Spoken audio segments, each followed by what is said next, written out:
Justice Hema committee report പുറത്തു വന്നതിന് പിന്നാലെ സിനിമാ മേഖലയിലെ സ്ത്രീവിരുദ്ധതയുടെ കൂടുതൽ വെളിപ്പെടുത്തലുകളാണ് പുറത്തു വന്നുകൊണ്ടിരിക്കുന്നത്.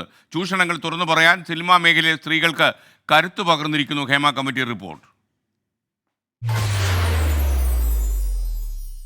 അമ്മ ജനറൽ സെക്രട്ടറി സിദ്ദിഖിനെതിരെ ഗുരുതര ആരോപണമാണ് നടി രേവതി സമ്പത്ത് ഉയർത്തിയത്.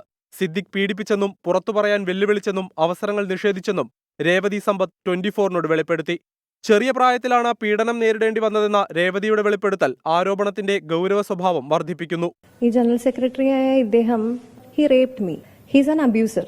അതിനപ്പുറത്തേക്ക് എങ്ങനെ പറയണമെന്ന് എനിക്ക് അറിഞ്ഞുകൂടാ. സ്കൂൾ ടൈമിൽ നിൽക്കുന്ന +2 കഴിഞ്ഞ് ഉള്ളൊരു ലീവ് ഉണ്ടല്ലോ, ആ സമയത്താണ് ഇദ്ദേഹത്തിന്റെ ഒരു അക്കൗണ്ടിൽ നിന്ന് എനിക്ക് മെസ്സേജ് വരുന്നത്, ഹായ് മോളെ. അന്നും ഇദ്ദേഹം യൂസ് ചെയ്ത വേർഡ് മോളെ എന്നാണ്. മോശം പെരുമാറ്റം നേരിടേണ്ടി വന്നിട്ടുണ്ടെന്ന് വെളിപ്പെടുത്തി ചലച്ചിത്ര പ്രവർത്തക സോണിയ മൽഹാറും രംഗത്തെത്തി. ടോയ്ലറ്റിലേക്ക് പോവാണ്, പോയിട്ട് തിരിച്ചു വരുന്ന സമയത്ത് അപ്രതീക്ഷിതമായിട്ട് അൺഎക്സ്പെക്റ്റഡ് ആയിട്ട് നമ്മൾ ഒരാൾ ഹോൾഡ് ചെയ്യുക, ഭയന്ന് പോയി. ഒന്നാമത് ആ ലൊക്കേഷൻ തന്നെ ഇത്തിരി പേടിപ്പിക്കുന്ന ഒരു സ്ഥലമാണ്.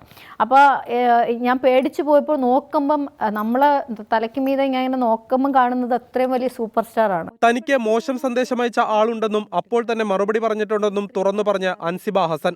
അമ്മ എക്സിക്യൂട്ടീവ് കമ്മിറ്റി അംഗമാണ് അൻസിബ. സംവിധായകന്റെ മോശം പെരുമാറ്റം കാരണം ചെരുപ്പൂരി അടിക്കാൻ പോയിട്ടുണ്ടെന്നും പിന്നീട് തനിക്ക് അവസരങ്ങൾ നഷ്ടപ്പെട്ടെന്നും നടി ഉഷ ഹസീനയും തുറന്നു പറഞ്ഞിരുന്നു. Research desk 24.